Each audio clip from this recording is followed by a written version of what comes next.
මොකද ඔය උඹ දාගෙන ඉන්න මේ ස්කුට්ටම? එකක් රතුයි එකක් කළුයි.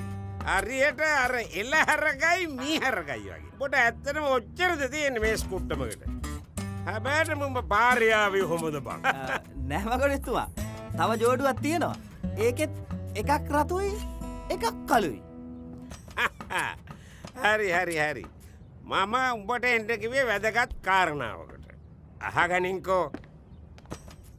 උඹ දැන් මගේ කාර් එක අරගෙන එයාපෝට් එකට යන්න ඕන. හරි මගුඩිස්තුමා. හරි. එතකොට මගුඩිස්තුමා කාර් එක කාගේ අතේද ආපහු එවන්නේ?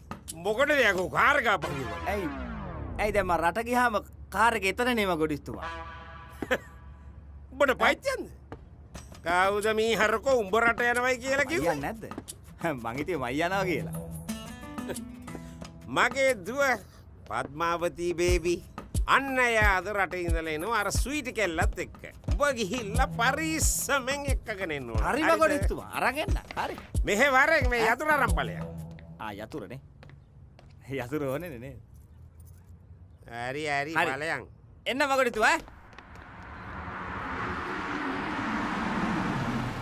මේ ගජමෑ මගුඩිස්තුමාට කඩුව පෙන්නවා. මොකෝ මගෝඩිස්තුමා කිව්වේ කඩුව හොඳයි කිව්වද? හොඳයි කිව්වා. කැපට පැත්තට මාක් එකක් දාලා තියන්න කියලා කිව්වා. අඳුර ගන්න බෑ කියලා. ඕක සුළු දෙයක්නේ මං කරලා තියන්න. හරි අවුලක් නෑ. අපි ගියා. වෙන පැත්තට මාක් එකක් දාන්න. යකෝ රාජසිංහ රජුරවන්ටත් කඩු හැදුවේ අපි. ටික්කොමේ මොකද ඉස්කෝලේ ආවේ නැත්තේ? ඊ අපි අයියා බැන්දනේ.